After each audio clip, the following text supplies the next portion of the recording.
generation to generation.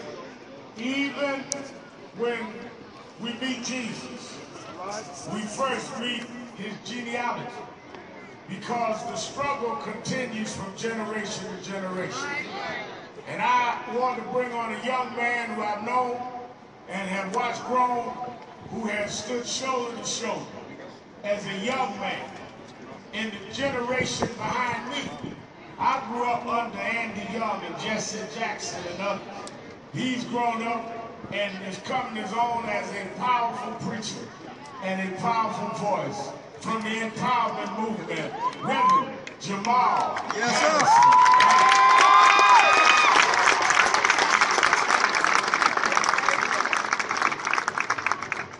Floridians, friends, and countrymen, lend me your ear. One of the seminal moments of the Harlem Renaissance was when Langston Hughes declared, "Well, son, I'll tell you, life for me ain't been no crystal stair. It's had tacks in it and splinters and boards torn out." And I wanted to come to Florida to announce to you what you already know, is that boards have been torn out. And what it is that we believe would make our children safe is not safe. We come and we're grateful for the presence of Now standing with us as a reflection that this is not just a black issue, it's an American issue. And that all of us are on the front line. Every person who is here assembled understands the power of a mother's prayer. And anybody who has a mother and has ever been in trouble knows it was your mother's prayer that was able to bring you through. As a consequence, we stand on the strength of Sabrina. We stand on the strength of Jordan's mother. We stand on the strength of those who in fact went before us, realizing that their children had an obligation and a liberty to be free. A few moments ago, Reverend Sharpton reminded us of Emmett Till, who in fact was killed viciously and heinously just because he whistled. And as a consequence, they maimed his body. And when it is that they were sending the body back to Chicago in order for it to be funeralized, it was his mother who said, "Open the casket. I want America to see what they did to our son." Ladies and gentlemen, we've come to the state capitol simply to open the casket, to let them know we are not going to allow these murders to go on covered up. We have to see what it is that they have done. There was another mother by the name of Fannie Lou Hamer who said, "I'm sick and tired of being sick and tired." And we've come because, quite frankly, we are sick and tired. It was, in fact, our intention to be here on last Monday. But because of how it is that we had to reschedule, we had to come this Monday. Ecclesiastes reminds us that there is nothing new under the sun. That's right. And because of that, nothing happens by accident. On this day, March the 10th, 1913, we would hallmark the death of Harriet Tubman. But on this day, March the 10th, 2014, we announced the birth of the new civil rights movement.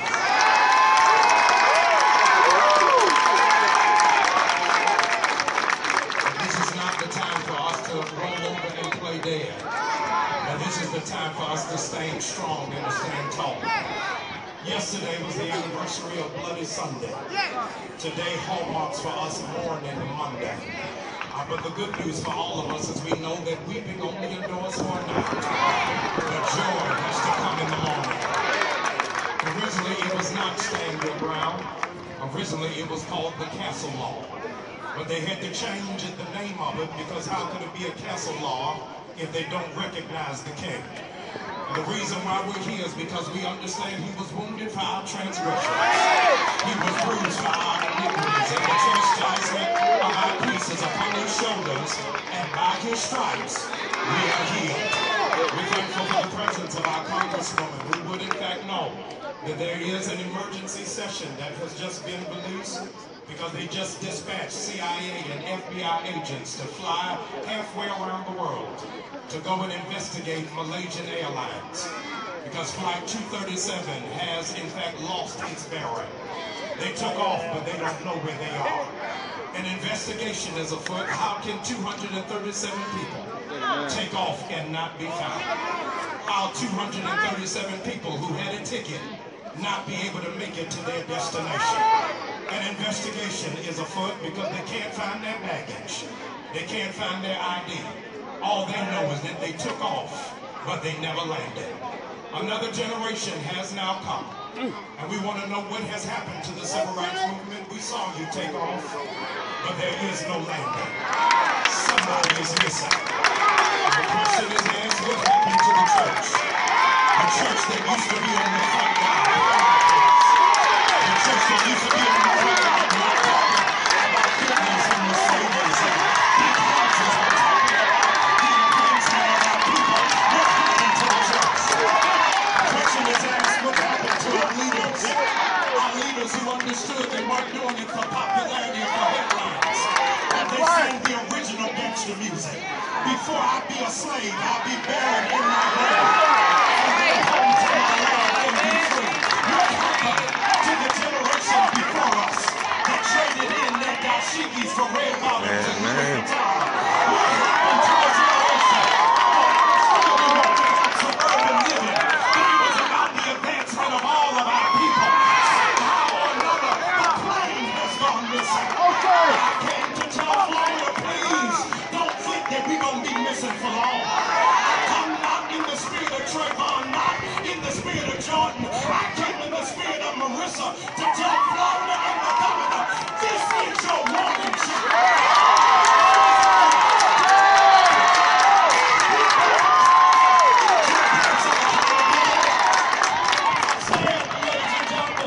Sir Walter Raleigh said, you see further when you stand on the shoulders of giants. Bishop Adam Jefferson Richardson, who was behind me, understood and knew my grandfather, saint in memory, Bishop Harrison James Bryant, whose name I share. And he endeavored to become a bishop in the AME Church 3 times. And every time he tried to become elected, they would not elect him. He decided to run one last time. And he came to the general conference of the AME Church and he made this announcement, I'm walking in my last pair of shoes.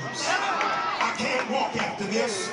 You're going to have to elect me or I'm going to have to do something. I came to tell the state of Florida, this is my last pair of shoes. I marched when I was in Sanford. I marched in Miami. I marched in Fort Lauderdale. I marched a mile and a half just to get here. But I want you to know there's a generation that's tired of marching.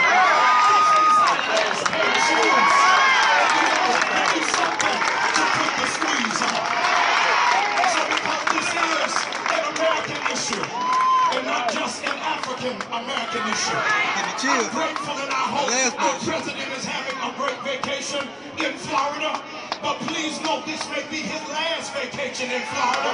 Because if something doesn't happen, we're going to have to shut Florida down.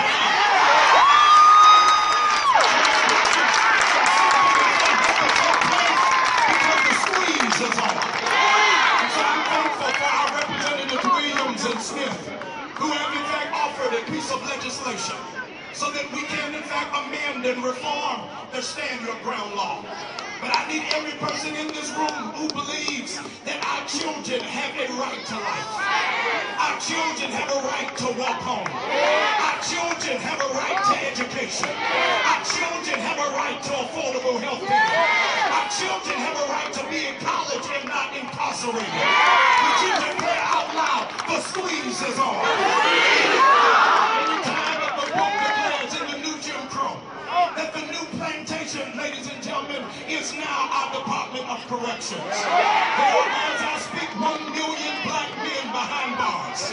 More black men are behind bars in America than there are in the entire continent of Africa. The squeeze was on. They didn't mind as long as we were dribbling basketballs and throwing footballs. But as soon as we got to the White House, the game changed. The squeeze was on. Trayvon Martin and Jordan Davis ever got to film you, they would in fact be a dangerous vehicle. They would be a BMW, a black man working the streets. It's powerful about the black man that knows how to think and articulate and stand, that we're not here tap dancing and playing no other time. We're standing together. Forward never and backward never. The squeeze is on.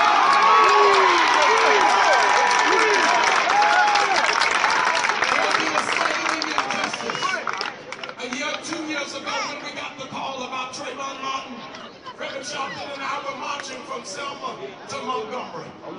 Joseph Lowry said something that offended and unnerved me. He said, Jamal, your generation has done nothing for the movement.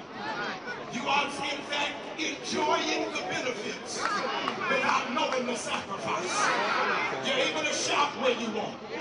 You're able to live where you want. You're able to be educated where you want. And if, in fact, you have benefit with no sacrifice, you're nothing more than spoiled. And as a consequence, we raised the spoiled generation of Negroes who believe that they are where they are because of SAT scores. They think they are where they are because of an essay. They think they are where they are because they're a part of a Greek-lettered organization. But I came to tell you, the reason why you're here is because somebody prayed for you.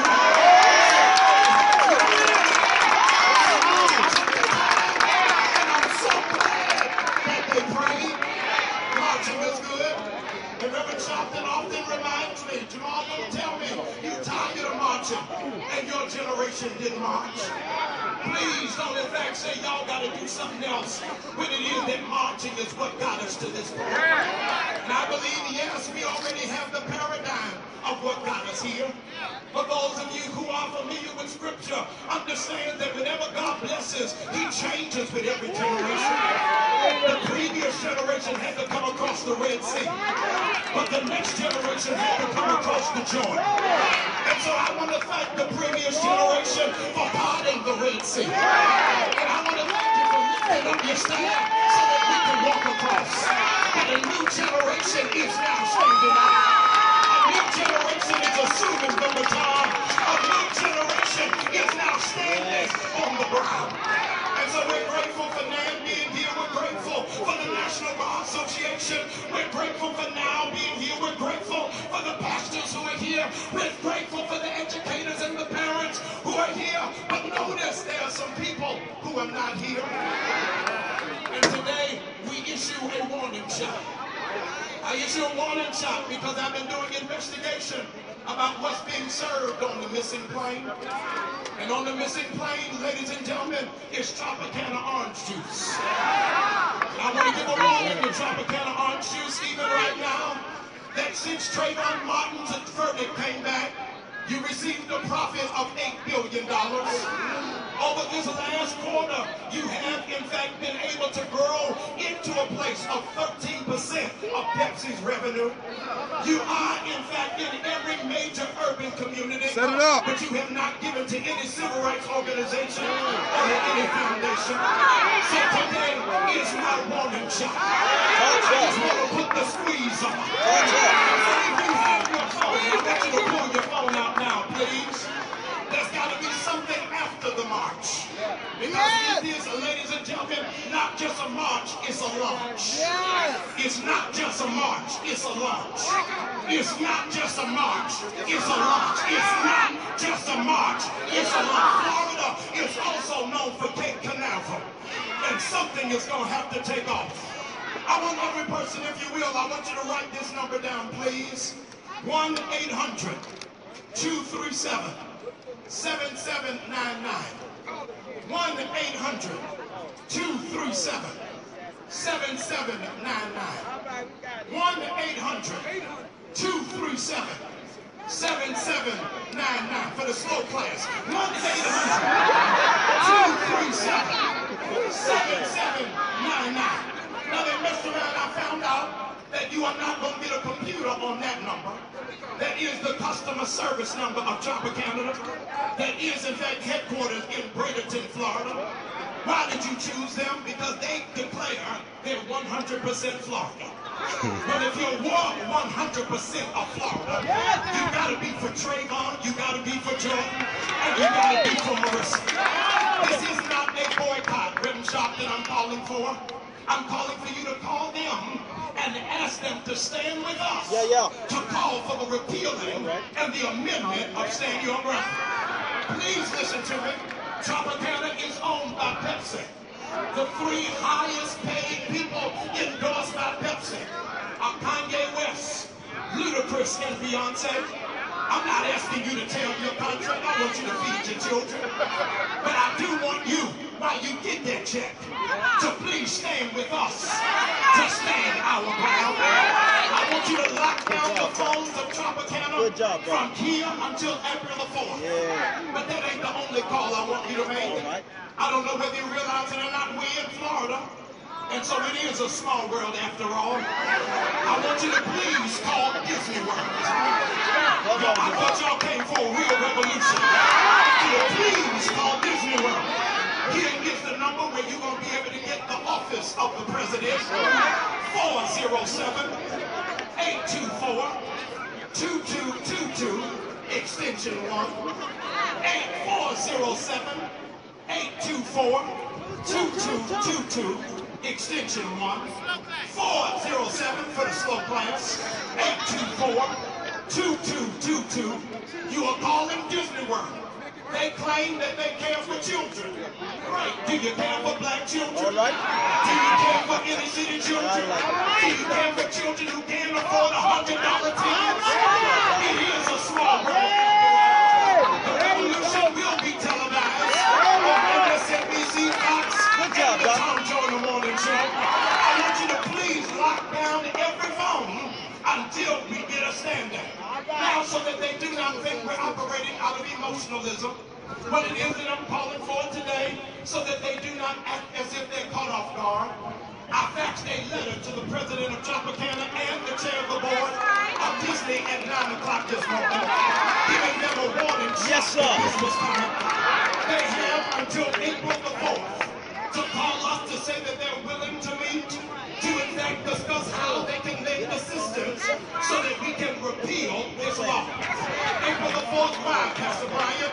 Because that is the anniversary of the assassination of Dr. King, another black man that was senselessly killed, who in fact lost his life because he was standing for a dream and standing for a vision.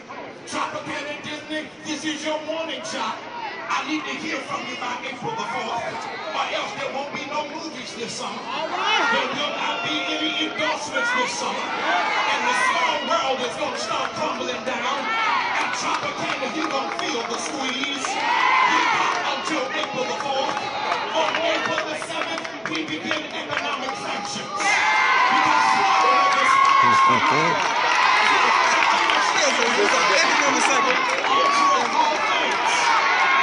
black Negroes who got amnesia. It was a boycott that started segregation. We ain't getting on the bus. We getting off the missing plane. So let Florida know that the struggle still continues. And so, ladies and gentlemen, this session of the Florida House ends on May 2nd.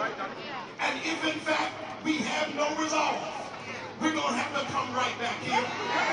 Congresswoman, we understand we didn't know Bull Connor. We did not know J. Edgar Hoover, but we do know Attorney Gore. And we want to remind her that Richard Niebuhr said that a politician can only do what the people allow them to do. And Attorney Gore, we are watching you. We want you to understand we have never seen Jim Crow in drag, but we need you to please come to yourself and realize you are killing your own people. It was when they were trying to kill Moses and they gave the instruction to the midwives. Kill the black boys before they come out. But the midwives said we can't kill them. They come out too fast. So black boys are getting ready to come out too fast.